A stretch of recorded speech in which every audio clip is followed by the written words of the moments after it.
mohon tuan-tuan dan puan-puan untuk kekal berdiri bagi menyanyikan lagu Tuan Yang Amat Perdana Menteri untuk kekal berdiri di pentas untuk upacara peluncuran terjemahan kitab Ihya Ulumuddin dan hadis 40 Imam Nawawi. Majlis dengan segala hormatnya menjemput div-div hormat yang berada di atas pentas mengiringi Yang Amat Perdana Menteri untuk peluncuran. Majlis turut menjemput yang berusaha Tuan Haji Saiful Yazdan bin Mat Yusof, Ketua Pegawai Eksekutif MBI Selangor, dan yang berusaha Ustaz Ahmad Faiz Fatih, Pengarah Akademi Pemikiran Turas. Dengan ini majlis dengan segala hormatnya menjemput Yang Amat Berhormat Datuk Seri Anwar bin Ibrahim, Perdana Menteri, untuk menyempurnakan peluncuran terjemahan Ihya Ulumuddin 5 jilid dan kitab hadis 40 Imam Nawawi. Seterusnya menyaksikan montaj pelancaran di skrin.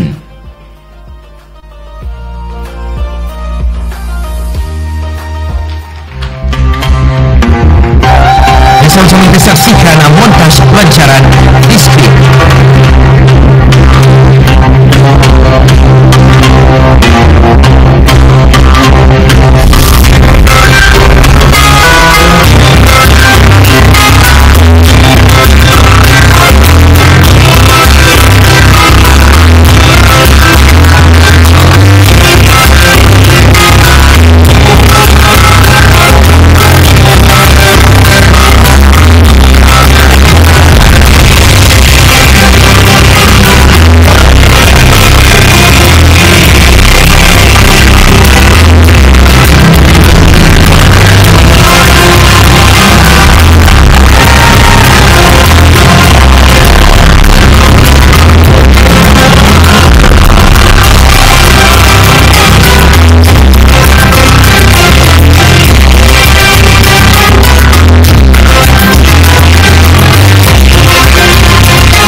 Alhamdulillah, majlis diteruskan dengan sesi bergambar Yang Amat Perdana Menteri bersama div hormat dengan buku-buku yang telah pun diluncurkan.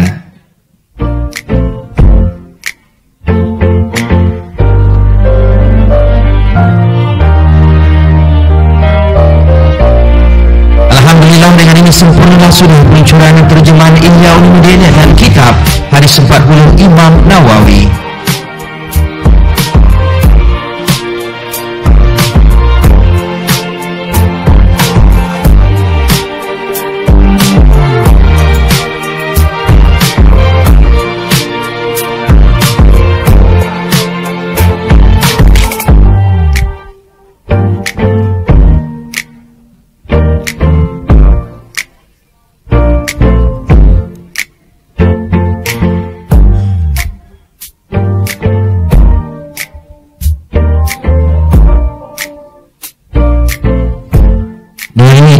Yang Berhormat Perdana Menteri untuk kembali ke tempat duduk bagi meneruskan sesi perbualan khas dengan tajuk Imam Nawawi dan Riyadhus Shalihin.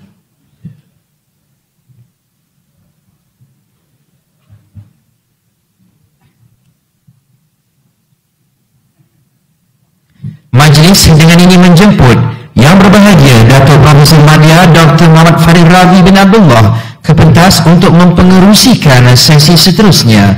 Dengan segala hormatnya dipersilakan.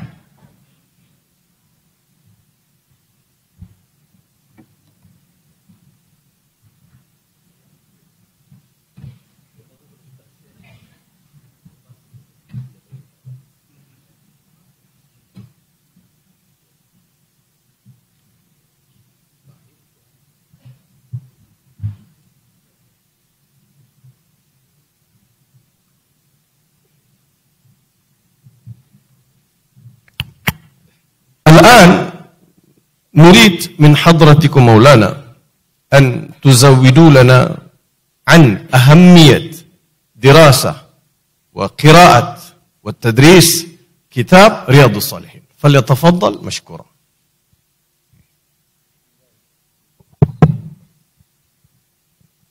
بسم الله الرحمن الرحيم.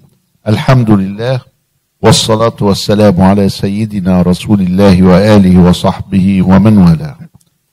الشكر موصول أولا إلى معالي رئيس الوزراء السيد الدكتور أنور إبراهيم على هذا الاستقبال والدعوة المباركة، وإلى السيد أمير كبير الوزراء، وهو منطقها في العربي أمير أشعري وكأنه منسوب إلى سيدنا الإمام أبي الحسن الأشعري.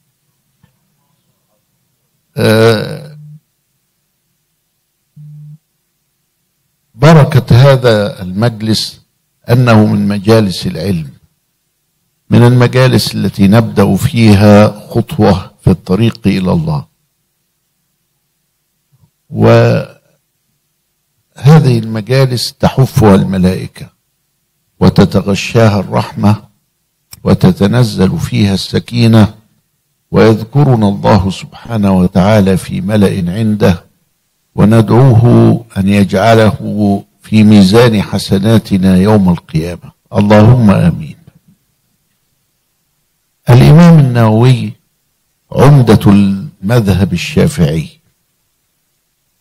والعمدة الآخر الذي بني عليه المذهب هو الإمام الرافعي.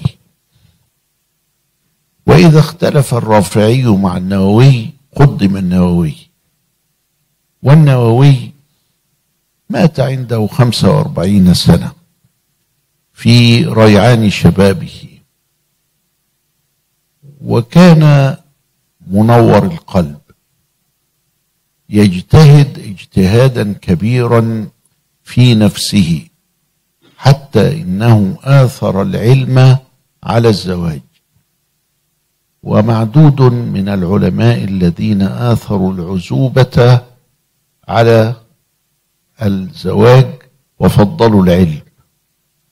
كان متفرغا بالليل والنهار، ظل 2 سنين لا ينام على جنبه، ينام وهو جالس من شدة الطلب والتحصيل. ومن كتبه الماتعة التي ألقى الله عليها القبول وجعلها بركة في الأنام، وقبلها الخصم قبل التابع والصديق، كتاب رياض الصالحين، ألفه الإمام النووي، وهو أكثر بقليل من 2000 حديث. ألفه من أجل أن يرسم برنامجا عمليا للإنسان في يومه عندما يستيقظ في الصباح وإلى أن ينام في المساء. هذا البرنامج العملي يتحدث عن الإنسان بقيمه، بطريقة تفكيره، بأفعاله وسلوكه، بنياته وقلبه، بمشاعره واحتياجاته النفسية والذهنية والجسدية. كتب كتابا من القلب، جمع جمعا موفقا. هذا الجمع الموفق الذي ألقى الله عليه القبول، حتى إننا في سنة من السنين حاولنا أن نحصر كم مرة طبع رياض الصالحين، فلم نستطع. طبع مئات المرات، مئات الطبعات التي ليست تحت الحصر، لا نعرف عددها.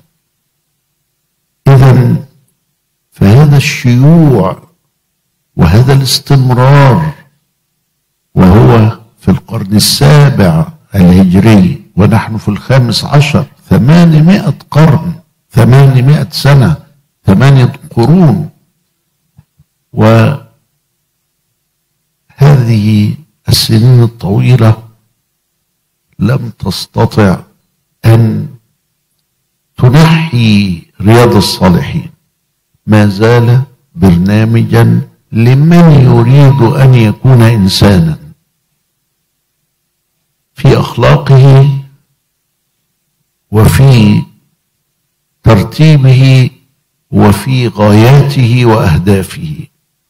ومن أجل هذا إذا قرأت كتاب رياض الصالحين شعرت بشيء من الراحة، شعرت بشيء من الاتصال بينك وبينه، وانجذبت إليه، وأصبح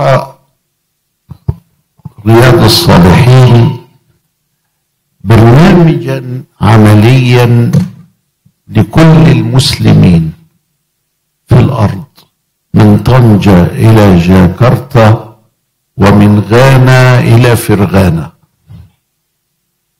إذن هذه هي الإجابة على سؤال معاليكم: ما رياض الصالحين؟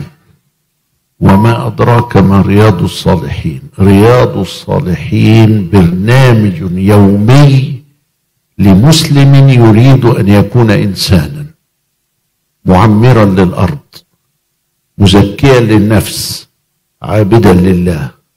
وهذه الثلاثة الأغراض التي خلق الله الكون من أجلها: وما خلقت الجن والإنس إلا ليعبدون. قد أفلح من زكاها وقد خاب من دساها.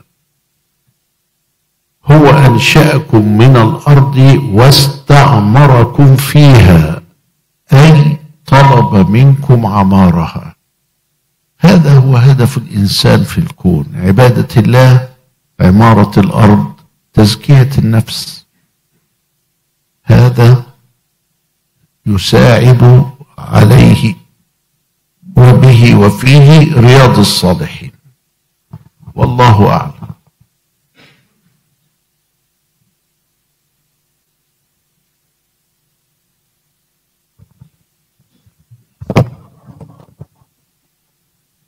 Saya punya bateri cepat sangat habis. Dah macam Iron Man, saya makan bateri nampak kayaknya. Terima kasih abang technician. Jazakumullah khairal jazak Maulana ala ma tafaddaltum qabla qalil. Ana haqiqatan مسرور جدا بهذه الاختصار. بينتم عن خصائص هذا الكتاب الطيب مبارك. Boleh kita simpulkan apa yang disyarahkan, apa yang dijelaskan oleh Syekh, bahawa bila disebut saja Riyadhus Salihin, Riyadh adalah satu latihan harian yang sewajarnya dibaca dan disantap bersama dalam kehidupan, supaya jiwa-jiwa kita ini tidak kosong, ada asuhan. Saya fikir jarang-jarang dunia hari ini nak bincang karya-karya yang sebegini. Lebih-lebih lagi dalam dunia akademik, kita akan bincang tajuk-tajuk yang besar. Seolah-olah tajuk Riyadhus Salihin ini sudah menjadi satu kitab yang dibaca setelah solat di masjid-masjid tertentu sebagai satu peringatan. Jadi boleh kita ambil nasihat Syekh. Setiap rumah kena ada Riyadhus Salihin, Datuk Seri Amiruddin. Kena ada. So kena ada pembacaan. Ibu ayah kena baca, ayah kena baca. Paling tidak baca dan baca je translation, baca saja terjemahannya. Saya nak terus kepada Yang Amat Berhormat Datuk Seri Anwar Ibrahim. Kita tahu tadi Datuk Seri pun ada sebut sedikit bagaimana Riyadhus Salihin adalah sebahagian daripada jamuan dalam usrah Datuk Seri bersama tokoh-tokoh yang terbilang satu ketika dahulu di antara tahun 70-an hingga ke 90-an, daripada tahun 72 hingga 82 apabila Datuk Seri sendiri dalam ABIM. Saya yakin Riyadhus Salihin ini telah memberi terjemahan dalam watak kehidupan Datuk Seri sebagai sosok yang kami kagumi, sebagai pemimpin yang mengangkat nilai-nilai dalam pentadbiran dan juga dalam mengemudi negara ini. Sebagai satu contoh, saya hadir dalam perasmian GIF baru ini di KLCC bila Datuk Seri sebut mengenai al-ihsan dalam ekonomi, al-adil dalam ekonomi, al-islah. So istilah-istilah ini bagi saya sebagai seorang Muslim sangat penting untuk dicernakan. So saya nak tahu dan ramai nak tahu bagaimana Riyadhus Salihin ini berjaya membentuk Datuk Seri dan juga apa nasihat Datuk Seri mengenai pembacaan serta pengkajian terhadap kitab Riyadhus Salihin. Silakan Datuk Seri. Ya. Saya nak memanfaatkan waktu nak dengar Syekh ahli jemaah tadi. Tapi ringkasnya begini ya.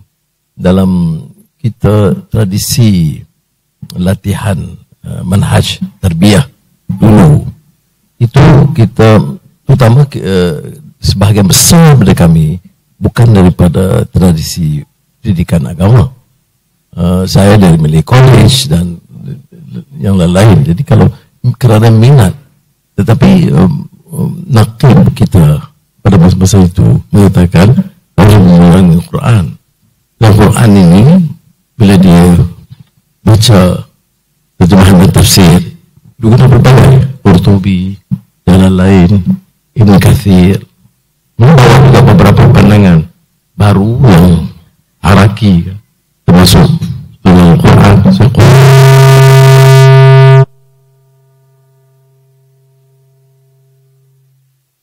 ataupun Maududi dan Hamka. Kerana Hamka ini dalam Kepulauan Melayu itu ada kaitan kefahaman dia tentang budaya Melayu dan sastra Melayu. Kemudian bila hadis tentu matan arba'in, kemudian Riyadhus Salihin. Yang ditekankan ialah keperluan memahami asasnya. Bukan saja tentulah dari segi menghafal Quran dan hadis dan amalan kita lakukan, tapi kefahamannya itu yang dipentingkan. Maknanya dalam ekonomi dan dalam bidang usaha kita, pendidikan, tidak boleh terlepas dari soal nilai. Sebab itu bila saya bicara tentang ekonomi baru ini, saya sebut tentang al-adl wal ihsan.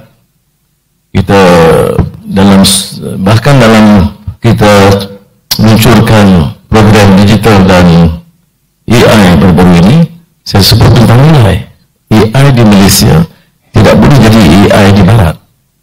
AI itu perlu, tetapi mesti diserasikan dengan isu akhlak, adab. Kerana tanpa adab dan akhlak, dia tidak ada kemanusiaan. Jadi kalau disebut walaqad karramna bani Adam, itu karamah itu kerana keyakinannya, adab dan akhlaknya. Wallahu a'lam. Terima kasih Datuk Seri. Ringkas tapi padu dan padat. Ini mengingatkan saya kepada kata-kata Imam Asy-Syafi'i, tafaqqahu qabla an tara'sa, fa idza tara'sa fala sabila ila tafaqquh. Maksudnya belajar sebelum menjadi ketua, dan setelah menjadi ketua barangkali sukar untuk kita memberi masa belajar. Ini juga sesuai dengan apa yang disebut oleh Umar bin Al-Khattab, tafaqqahu qabla an tasudu. Belajar sebelum menjadi pemimpin. Barangkali ramai yang rasa dia layak jadi pemimpin, sedangkan ilmu alat atau ilmu-ilmu berkaitan dengan diri dia, dengan hubungannya dengan Allah belum cukup mantap atau lengkap. Saya katakan demikian sebab merujuk kepada Muhammad Al-Fatih yang telah membaca semua kitab-kitab hadis dan membaca kitab-kitab fiqh, dan Allah awal usia bila diangkat menjadi ketua. Jadi itu juga menggambarkan bahawa ilmu itu sangat penting bila menjadi seorang pemimpin. Datuk Seri Amiruddin selaku tuan rumah. Semalam Datuk Seri kita di Misi Islam Selangor telah mengadakan munakasyah ilmiah sistem pengajian turas antara pendekatan tradisional dan moden yang juga turut telah diisi, pengisiannya telah diberikan oleh Syekh Al-Lamah sendiri. Seterusnya Profesor Datuk Dr. Maknul Manuti dan juga Profesor Kehormat Dr. Rugai Tibe dan juga yang berbahagia Baba Ghazali Ahmad Sekan daripada Fatani, Ustaz Ahmad Lutfi Muharram daripada Madrasah Miftahul Ulum Seri Petaling. Dalam wacana tersebut kita telah pun memperhalusi antara dua metodologi atau dua pendekatan yang digunakan oleh masing-masing sekolah moden, universiti dan institusi, kolej dan sebagainya. Dan juga kita bincang bagaimana pondok-pondok menjalankan aktiviti pendidikan pengasuhan. Hujungnya kita dapati bahawa dua-dua sistem ini sangat penting. Terima kasih Datuk Seri kerana tajuk itu sangat mustahak dibincang. Dan rentetan daripada itu yang berhormat Datuk Seri Anwar, semalam saya berkesempatan duduk berbincang dengan Datuk KSU KPT. Saya mencadangkan supaya ada satu jawatankuasa mengkaji akreditasi bagi silibus pengajian di pondok supaya pelajar-pelajar di pondok juga boleh diiktiraf di universiti penyambungan pengajian di peringkat degree, master maupun di PhD. So itu cadangan saya. InsyaAllah saya mohon restu daripada Yang Amat Berhormat Datuk Seri Anwar Ibrahim supaya perkara ini boleh dibincangkan lebih lanjut. Datuk Seri Amiruddin, so sebagai tuan rumah, tepuk tangan ya. Sebab tuan-tuan guru pondok memang mengharapkan perkara itu akan menjadi satu kenyataan. Datuk Seri sebagai tuan rumah, harapan Datuk Seri mengenai Turos ini, festival Turos, dan juga fokus kepada Riyadhus Solihin kali ini. Silakan Datuk Seri. Terima kasih Datuk Dr. Farid atas soalan yang dikemukakan. Pasti tertanya-tanya. Malahan tahun lalu saya bertemu dengan putera kerajaan Jordan, Prince Ghazi. Soalan pertama kepada saya ialah kenapa saya berubah? Sebab beliau membaca profil saya ni orang kenali selain daripada Menteri Besar adalah pengurus bola sepak negeri Selangor.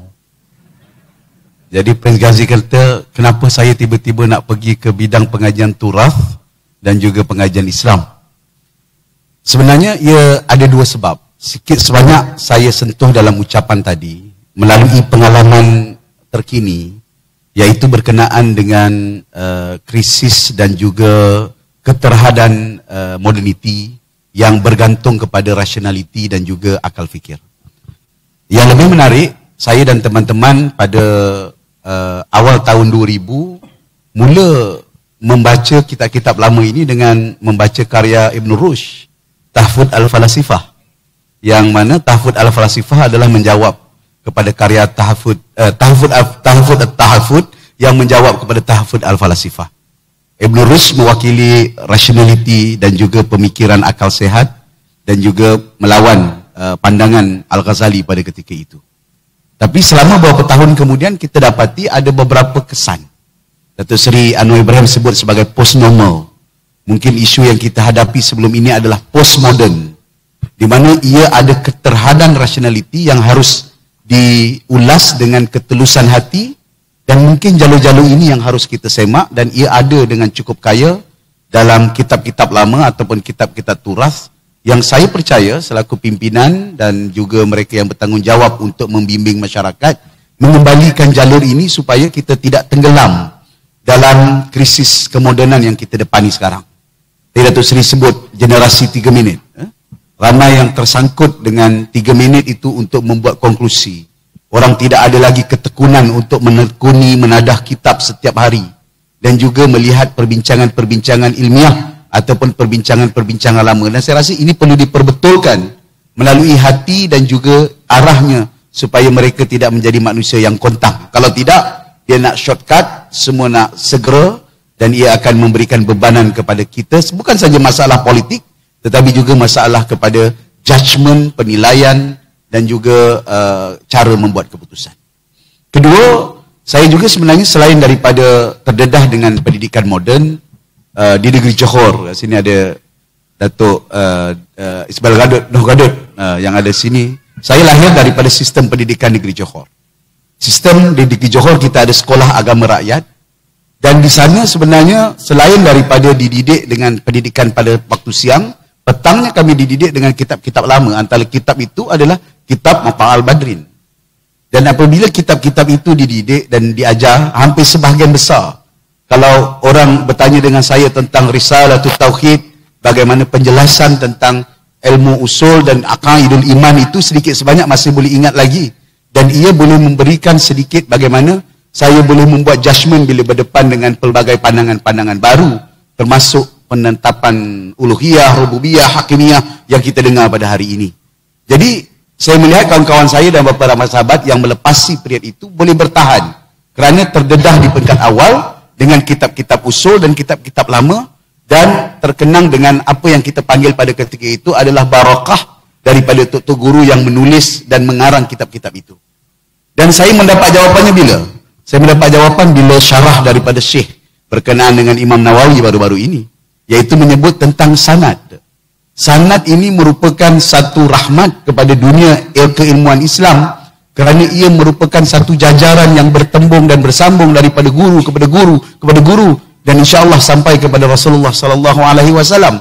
Dan saya rasa itulah barakah yang kita lupakan, dan Syekh memberikan pencerahan yang sangat indah bila beliau sebutkan bahawa sanad ini adalah satu rahmat, satu nikmat kepada dunia keilmuan Islam, dan insya-Allah kita nak kembangkan barakah itu di negeri Selangor, bukan hanya aktiviti mengkajinya, tetapi juga memahami latar, semangat dan juga jiwa yang ada dalam pengajian dan juga pendidikan turas.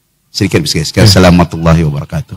Assalamualaikum. Terima kasih Yang Berhormat Datuk Seri Amiruddin Syahri di atas penjelasan. Kami di Selangor dapat merasakan akan gagasan, wawasan yang dipandu, yang dibawa oleh Datuk Seri bersama dengan Kerajaan Negeri Selangor untuk memastikan negeri ini dapat dimakmurkan dengan nilai-nilai turas dan juga terisi jiwa-jiwa anak bangsa, supaya kelak pemimpin-pemimpin yang lahir itu tidak lagi membawa sifat-sifat kebobrokan, dengan izin sifat-sifat yang tidak memperlihatkan mereka adalah khalifah yang bertanggungjawab untuk mengimarahkan, menjaga sustainability oleh Allah Subhanahu wa taala. Yang saya kasih sahabat saya yang baru saya kenal, Al-Fadhil Ustaz Dr. Adi Hidayat. Ya, 2 hari ini saya follow Ustaz punya Facebook dan juga lihat melalui website beberapa usaha yang cukup mengagumkan, dan saya berharap lebih ramai lagi masyarakat di luar sana dapat mengambil manfaat daripada Al-Fadhil Ustaz. So, bagaimana Ustaz melihat kitab Riyadhus Salihin ini boleh turut membantu kepada kuantum yang doktor hajatkan, maksudnya lonjakan itu melalui Riyadhus Salihin. Silakan doktor.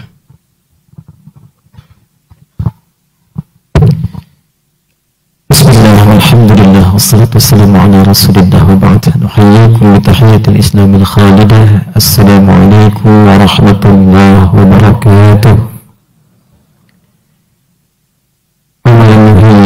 ونرحب شيخي وشيخنا الفاضل بروفيسور دكتور نور الدين ولي الجمعة محمد بن عبد الوهاب حفظه الله تعالى.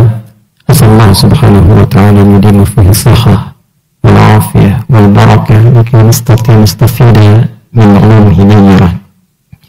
Yang saya hormati Perdana Menteri Malaysia Datuk Seri Anwar Ibrahim, saya bermohon pada Allah Subhanahu wa taala semoga Datuk Seri digolongkan oleh Allah kepada pemimpin yang disebut oleh Nabi sallallahu alaihi wasallam, dicintai oleh rakyatnya dan ia pun mencintai kepada rakyatnya. Yang saya hormati, saya muliakan para menteri di agama, di pendidikan, anggota parlimen, juga termasuk sahabat kami Datuk Seri Amiruddin Syah Menteri Besar Selangor. Semoga festival ini bukan hanya membawa kejayaan untuk Selangor, untuk Malaysia, tapi menjadi jariah yang berikan hisab di hari kiamat kelak. Saya punya sedikit saja catatan dalam bab yang ditanyakan tadi oleh Profesor Madya Farid. 3 catatan utama kami. 1 adalah tentang latar belakang, khususnya kondisi geopolitik yang terjadi di era Imam An-Nawawi yang mengantarkan beliau kemudian menulis kitab-kitabnya di antaranya Riyadhus Shalihin untuk menjawab pertanyaan mengapa kitab itu dituliskan. Yang kedua, kita akan punya catatan sedikit saja tentang formulasi Riyadhus Shalihin sehingga kita bisa membuka satu pintu bagaimana berinteraksi dengan Riyadhus Shalihin.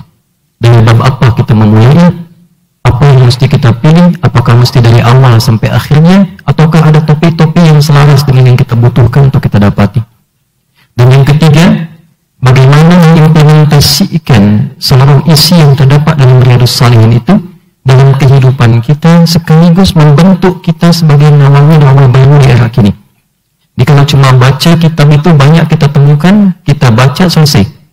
Sekarang soalannya adalah bagaimana menjadikan itu sebagai pedoman untuk mengkreat nawawi baru di era kini. Baik, tuan-tuan dan sekalian, Imam An-Nawawi walaupun masanya singkat, hidup kurang lebih cuma 45 tahun, 631 Hijrah sampai dengan 676 Hijrah, tapi beliau melewati atau mengalami 4 pergantian khalifah dan 5 pergantian sultan. Saat beliau lahir, khalifahnya bernama Mansur, bergelar Muntasir Billah yang pertama, punya kuasa 16 tahun 169 hari. Saat dia berhenti sebagai khalifah tahun 1242 Masehi, Imam Nawawi baru berusia 9 tahun. Dilanjut kemudian Abdullah, bergelar Muntasir yang pertama, dia berkuasa 15 tahun 78 hari. Berlanjut kemudian Ahmad, ya, ini juga berkuasa saja 169 hari. Kemudian pada yang keempat, Ahmad Al-Hakim Billah gelarnya, dia berkuasa 39 tahun 60 hari. Di masa Al-Hakim Billah inilah kemudian ditulis Riyadhus Shalihin. Di saat yang sama terjadi juga pergantian 4 sultan. Jadi ada khalifah, ada sultan. Dari generasi Ayyubiyin kepada generasi Mamluk. Al-Kamil disambung Al-Adil. Setelah itu Ayyub As-Salih wafat, dikuasai oleh istrinya Sajaratul Dur, menikah dengan Aibad, lalu yang menjadi rajanya adalah Ashraf. Berganti kepada sultan yang dikenal dengan Malikul Bahur Baybars, lahir 10 tahun sebelum Imam Nawawi. Beliau lahir 621 Hijrah. Wafat di tahun yang sama dengan Imam Nawawi, ya 676 Hijrah, cuma beda saja 7 bulan. Ya, Imam Nawawi meninggal di bulan Rajab, ya, kemudian beliau meninggal di bulan Muharram di tahun yang sama. Yang saya ingin kata adalah situasi geopolitik pada masa itu tidak biasa. Banyak pertikaian, banyak koalisi-koalisi global, dan isunya 2. Satu tentang Palestina, yang kedua tentang Mongol Tatar. Jadi kalau kita bawa nuansanya seperti sekarang ini, mirip seperti sekarang. Semua mata konsentrasi kepada Palestina. Mongol boleh jadi diwakili oleh China misalnya, dan situasi geopolitiknya sedang tidak ideal. Situasi ini dialami di masa itu, tapi yang paling menarik, Khalifah saat Imam Nawawi menulis Riyadhus Shalihin, Ahmad Al-Hakim Billah ini, itu hancur daerahnya di Baghdad, berlari ke Syria, diselamatkan di rumah Ali bin Husain di Khafajah, lantas kemudian pada hari Kamis 8 Muharram, dibaiat oleh Malik Al-Zahir, jadilah kemudian sebagai khalifah pada masa itu.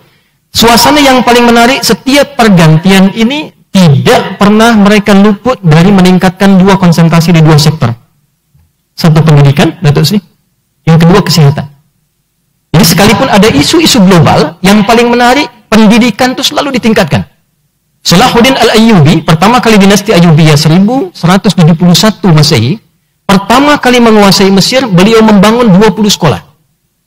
Ibnu Shaddad, penasihat menteri militernya Salahuddin Al-Ayyubi, saat dapat menaklukkan Mesir, beliau bangun 40 madrasah Syafi'iyah, 30 madrasah Hanafiyah, kemudian 10 madrasah Hanbali, lalu 3 madrasah Maliki. Di masa Imam An-Nawawi ini berkembang, walaupun konflik global itu tinggi, tapi yang paling menarik terdapat stabilitas dalam dunia pendidikan, madrasah itu banyak, university itu menyebar, dan berpusat di Damaskus. Di era itulah Imam An-Nawawi hidup, sehingga kita mengetahui motivasi kenapa beliau banyak mendapatkan curahan pengetahuan, banyak mendapatkan informasi, sehingga punya hasrat yang tinggi untuk larut dalam dunia pengetahuan. Ibrah yang pertama saya kira sebagai masukan bagi kerajaan Malaysia, sekalipun geopolitik ini berbeda, situasinya tidak mudah, tapi jika ingin stabil dalam konteks membangun negeri, ingin berjaya, maka dua faktor inilah yang kemudian mendapatkan ilustrasi dari masa lalu. Satu, pendidikan.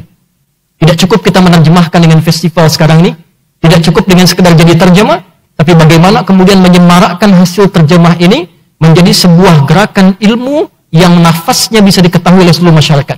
Kalau dulu banyak madrasah, sekarang mungkin di pondok-pondok, surau-surau, dibuat semacam konsep training for trainers. Ya, mungkin tahun depan bisa dikumpulkan dai-dai itu, diberikan pendidikan yang sama sehingga semua surau di Selangor ini ya sebagai inspirasi memiliki manhaj yang sama dan tertopang kepada pusatnya di masjid negeri. Ini bagian yang pertama. Yang kedua, tuan-tuan, Bapak Ibu sekalian, Imam An-Nawawi sebelum saya masuk ke Riyadhus Shalihin, beliau adalah pribadi yang seperti guru kami tadi sampaikan, Syekh Ali Jum'ah, yang sangat diberkahi dengan 5 keberkahan utama. 1, berkah keluarganya, ayah ibunya. 2, berkah desanya. 3, berkah namanya. 4, berkah amalnya. Dan 5, berkah ilmunya. Jadi supaya kita paham dulu, seperti Syekh Ali Jum'ah tadi menyampaikan, beliau menulis Riyadhus Shalihin dengan hati, dengan kolbu. Bagaimana bisa menulis dengan kolbu itu? Imam An-Nawawi dengan 5 keberkahan ini, pertama berkah dari ayahnya. Jadi kalau kita ingin create orang baca Riyadhus Shalihin ingin seperti Imam Nawawi, maka siapkan dulu diri kita seperti Imam Nawawi disiapkan oleh bapaknya. Imam Nawawi itu bukan nama asli. Nama aslinya seperti kita tahu Yahya, punya bapak bernama Syaraf, punya datuk bernama Muni, datuk besarnya Husain, datuk besarnya lagi Hasan, datuk besarnya lagi Muhammad, datuk besarnya lagi Jum'ah, datuk besarnya lagi Hizam. Al-Hizami. Syaraf ini atau Ashraf ini, beliau pribadi yang dikenal, boleh buka ada 12 biografi Imam Nawawi yang otoritatif saat ini. Sila cari baik yang ditulis oleh murid beliau terkasih Ibnu Attar. Beliau punya banyak murid, di antara yang dicinta adalah Ibnu Attar, menulis kitab Tuhfatut Talibin untuk menerjemahkan biografi Imam Nawawi. Ada lagi karyanya Jalaluddin As-Suyuti, Manhajus Sawi. Ada lagi karyanya Imam As-Sakhawi. Dikumpulkan semua ini, ada yang kontemporer namanya Abdul Ghani Ad-Daqqar, menulis kitab Silsilah A'lamil Muslimin edisi 10 Imam Nawawi.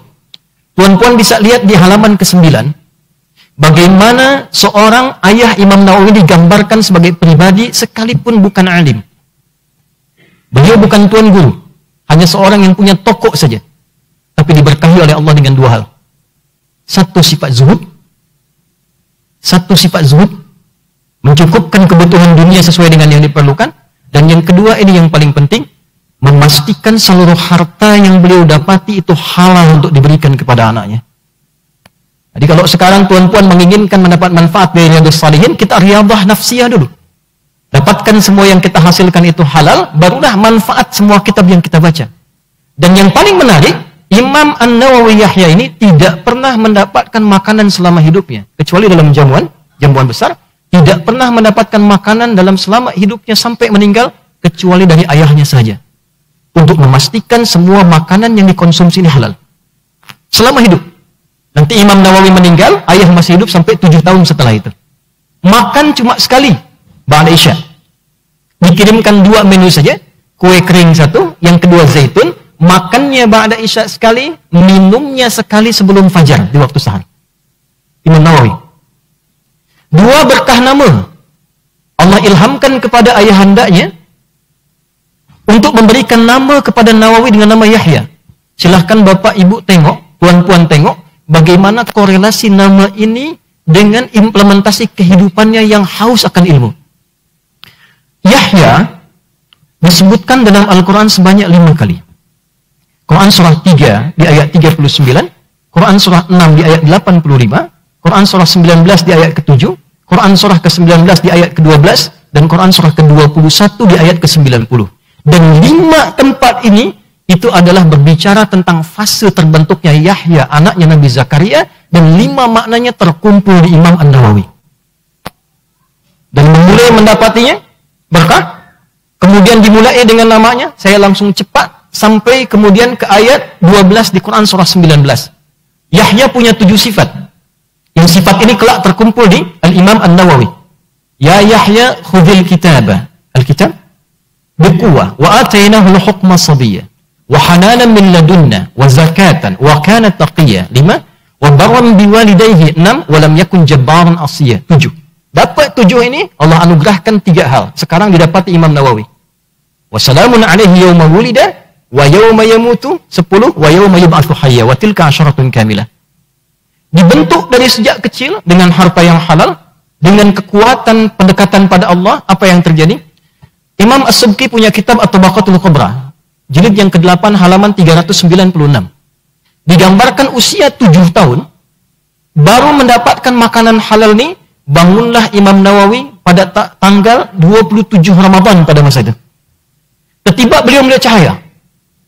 Ayahnya tak tahu. Bangunlah kemudian ayahnya Syaraf ini. Lalu anaknya kata ada cahaya di ruangan kita saat ini. Tak ada yang lihat satupun. Barulah tersadar bahwa malam itu Lailatul Qadar. Keberkahan kemudian berlanjut usia 10 tahun. Datanglah Syekh Yusuf bin Yasin Al-Karamashi. Lewat di tokonya Imam Nawawi, toko ayahnya. Anaknya dipaksa untuk menjaga, ternyata yang dia bawa mushaf. Khudhil kitab biquwwah. Dipaksa oleh teman-temannya bermain, dia menangis, yang dia bawa mushaf. Dilihat oleh Syekh Yasin bin Yunus, kata Syekh Yasin komentar pada masa itu, saya melihat sesuatu yang tidak biasa pada anak ini. Dia sampaikan pada ayahnya dengan cepat, ya mohon maaf, jaga anak ini, titipkan pada orang soleh dan orang yang sangat pintar, karena dia akan punya sesuatu di masa depan yang melewati masanya dia berkehidupan. Saya agak cepat, keberkahan inilah yang mengantarkan beliau dididik oleh para ulama. Ulama-ulama yang muncul di masanya menyiapkan beliau pertama dengan Quran selama 8 tahun. Mulai dengan Quran, merujuk pada hadis yang diajarkan Syekh kami, Al-Bukhari nomor hadis 5027. Imam Al-Bukhari menerima dari Hajjaj bin Minhal, Hajjaj bin Minhal menerima dari Syu'bah, Syu'bah menerima dari Alqamah bin Marthad, Alqamah bin Marthad menerima dari Sa'ad bin Ubaidah, Sa'ad bin Ubaidah menerima dari Abu Abdurrahman As-Sulami, Abu Abdurrahman As-Sulami menerima dari Uthman bin Affan, Uthman bin Affan radhiyallahu ta'ala anhu menerima dari Nabi Muhammad sallallahu alaihi wasallam, qala khairukum man ta'allama al-Qur'ana wa 'allama. Ya Yahya khudhil kitaba biquwwah. Di antara makna Al-Qur'an adalah kitab. Jadi memulai itu supaya kita bisa membaca dengan qalbu, dekatkan diri kita dengan Allah, mulai dengan Al-Qur'an. Itulah yang menjadikan Riyadhus Shalihin pun disusun dengan Al-Qur'an dulu, baru kemudian hadis-hadisnya. Baik, saya naik cepat. Langsung saja lompat ke Riyadhus Shalihin karena waktu kita masanya terbatas. Riyadhus Shalihin terdiri dari 1896 hadis. 19 topik. Satu topik khusus untuk muqaddimah. Dia berisi 680 hadis. Dibagi ke 4 subtopik. Topik untuk pribadi, kita sebagai pribadi individu. Topik yang kedua untuk topik keluarga. Topik ketiga untuk kehidupan sosial masyarakat. Dan yang keempat untuk pemerintah. Izin Datuk Sri, itu akhir 653 sampai 680, 27 hadis dikhususkan untuk pemerintahan. Bisa akan ingin beliau membuat satu runtutan bab, kita baik secara pribadi, lalu kebaikan dibawa dalam lingkup kehidupan keluarga, dari keluarga dibawa ke dalam konteks sosial, di dalam konteks sosial diterapkan dalam kehidupan bermasyarakat, dalam pemerintahan. Inilah yang kemudian dirinci di 18 kitab setelahnya. Dan ini menarik. 18 kitab ini dirinci dengan adab. Kitabul adab. Tapi diperinci lagi dengan adab susulan. Kitab adabut ta'am. Lalu kemudian libas. Yang paling menarik sampai ke 18 kitab ini, ada 2 yang tunggal, 3 yang tunggal, ada 2 yang plural. Saat berbicara tentang kitabul adab, itu ditulis dengan tunggal, mufrad, singular, kitabul adab. Adabut ta'am, tunggal, kitab adabut ta'am. Tapi ketika berbicara tentang tidur, bentuknya jamak, kitab adabun naum. Bicara tentang safar, bentuknya jamak, kitab adabus safar. Dan mengurutkan da'wat di akhir setelah hamdalah, hamdan pada Allah, salawat pada Rasulullah, baru kemudian da'wat dengan azkar, azkar da'wat, lalu al-umur, al-manhi anhu, ya, al-amr bil ma'ruf, nahi anhu, lalu setelah itu baru kemudian mansyurat dan belah. Yang ingin saya katakan, ini diselesaikan dalam kondisi geopolitik yang tidak biasa, tapi dihadirkan untuk membimbing dan memberikan inspirasi sekalipun dunia bergolak. Tetap di tempat kita mesti ada stabilitas. Stabilitas itulah yang dimaksudkan untuk menginspirasi kepada dunia, bukan hanya kita belajar tentang Islam, tentang menghidupkan diri kita, tapi untuk menunjukkan kepada dunia, inilah kehidupan yang sesungguhnya. Bila Riyadhus Shalihin ini ditampilkan dalam kehidupan kita, selesailah pergolakan itu. Majulah, berjayalah bangsa kita. Muncullah kemudian peradaban. Diselesaikan di bulan Ramadan, di hari Senin, tanggal 14 Ramadan 670 Hijriah. 6 tahun sebelum beliau wafat. Terakhir, saya berikan catatan. Izin mohon maaf, mohon ampun pada teman-teman semua, Bapak Ibu, Datuk Seri, semuanya. Di zaman itu banyak ulama. Jangan dikira hanya Syekh Nawawi. 7 tahun sebelum beliau lahir, itu ada sudah Imam Rafi', wafat tahun 624 Hijrah. Abad ke-7 yang sama. Di masa itu ada Ibnu Salah. Di masa itu ada Ibnu Ya'ish, syekhnya Ibnu Malik. Di masa itu kita temukan Yaqut Al-Himawi, ahli sejarah. Di masa itu kita temukan juga Al-Khallikan, Ibnu Khallikan, ahli sejarah. Di masa itu kita temukan ahli arsitek. Namanya ada Ibrahim Al-Ghanaim yang membangun madrasah Zahiriyah. Di masa itu kita temukan Al-Jillani, ahli kedokteran. Tapi mengapa yang viral dan oleh Allah diabadikan namanya sampai menjadi munaqqih, verifikator untuk mazhab Syafi'i, itu Imam An-Nawawi. Dan hanya 4 verifikatornya. Imam Ar-Rafi'i 624 Hijrah, Imam Nawawi wafat 676 Hijrah, Imam kemudian Ibnu Hajar Al-Haythami, dan yang keempat Imam Ramli. Bila ada belajar mazhab Syafi'i kemudian bertentangan dengan pendapat 4 ini, maka dirujuk khususnya pada yang kedua seperti guru kami Syekh Ali Jum'ah menyampaikan tadi. Mengapa Imam Nawawi begitu dielukkan dan abadi sampai dengan kini? Saya berikan satu terakhir keistimewaan beliau. Terima kasih. Boleh. Belum lagi. Karena namanya Farid itu istimewa sendiri. Satu, beliau tidak pernah menulis kecuali memastikan ikhlas dalam tulisannya. Kata Ibnu Attar, sebentar sejak sebelum tepuk tangan.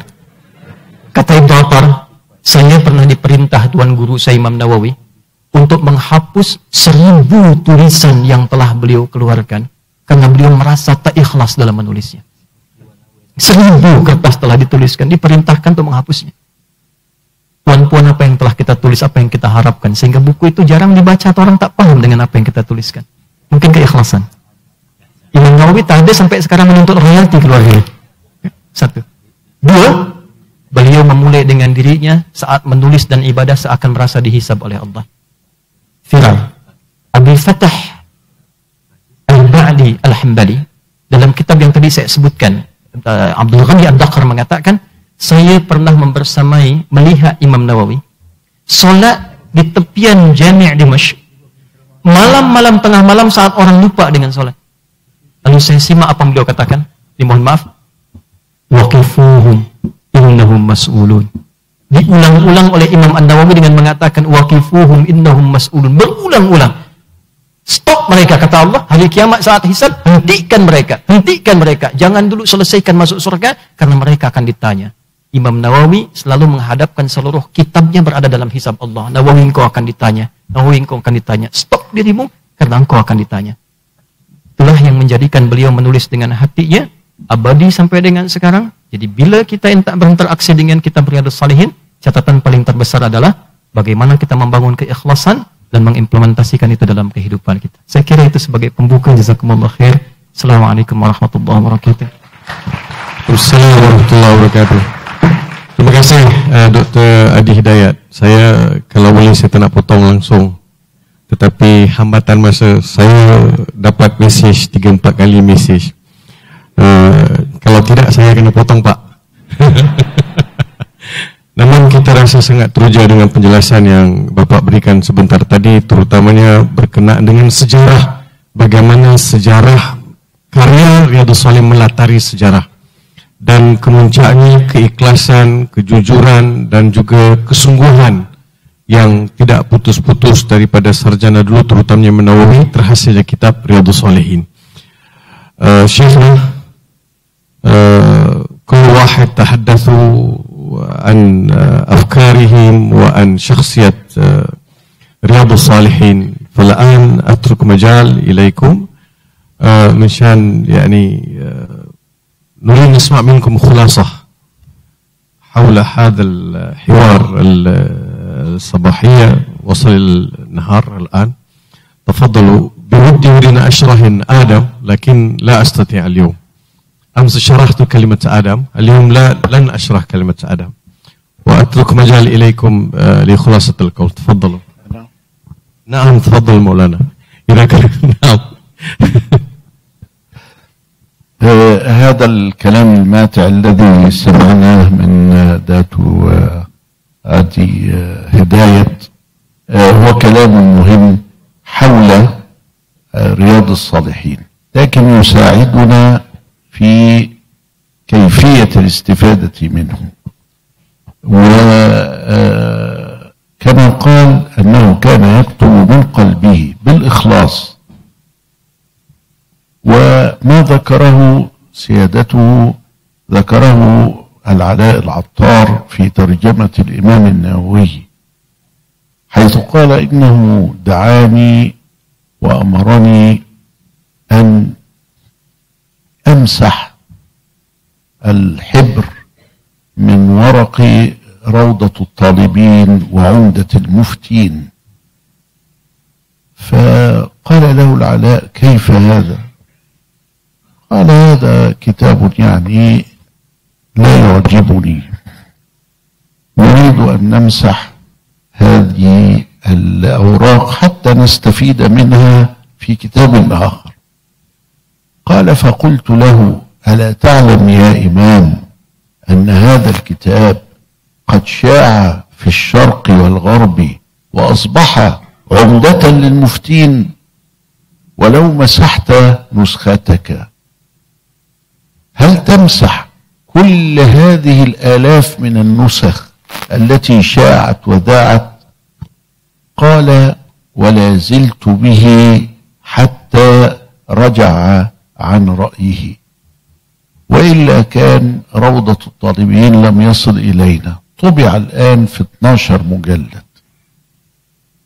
فهذه الكتابة بالإخلاص هي التي نريد أن يكون تدريس رياض الصالحين بالإخلاص، قراءة رياض الصالحين بالإخلاص، نقل رياض الصالحين بالإخلاص، استعمال الذكاء الصناعي في تقطيع شرح رياض الصالحين والانطلاق من رياض الصالحين يكون بالإخلاص. هذا الإخلاص فيه خاصية غريبة، أنه قادر على هزم والانتصار على أعداء وخصوم كثيرة في وقت قليل، وكأنه شيء يشبه خوارق العادات، الكرامات المنسوبة إلى معجزات الأنبياء.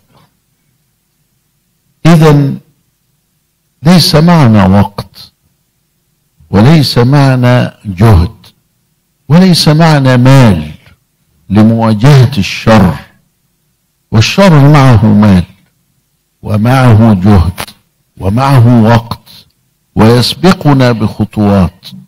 فماذا نفعل؟ اخلص، فإن الإخلاص سيضعك في قوله تعالى: سيهزم الجمع ويولون الدبر. بالإخلاص يتم المقصود. هذا هو ملخص هذه الجلسة المباركة التي يمكن لنا أن نضع برنامجا قويا ولو ظنه الناس على غير ذلك. ما خرج من القلب وصل إلى القلب، وما خرج من اللسان يقف عند الآذان. تسمعه لكن لا تتأثر به ولا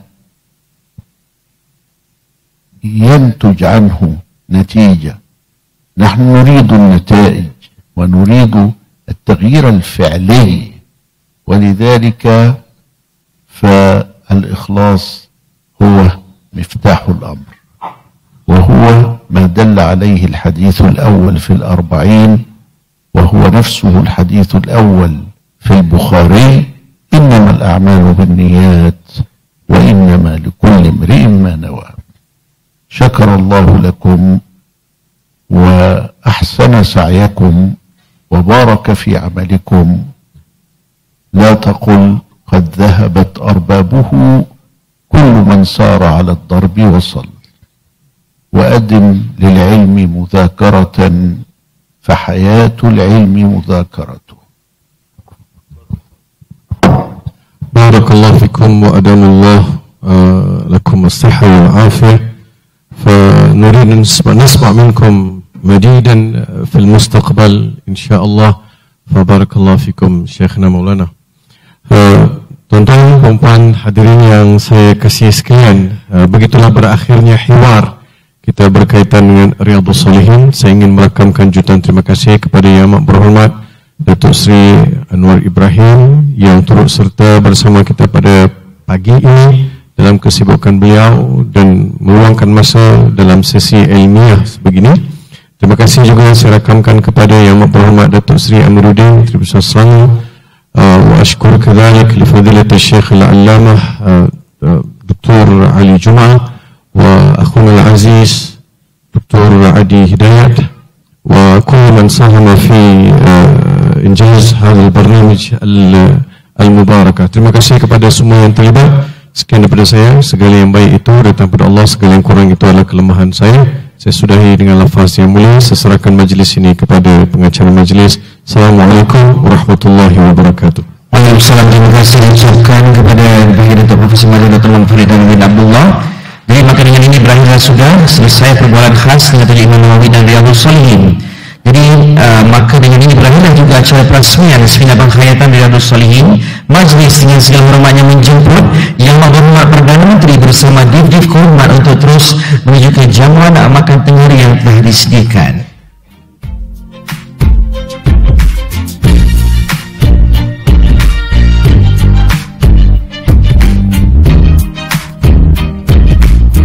Jadi saya juga memohon kerjasama kepada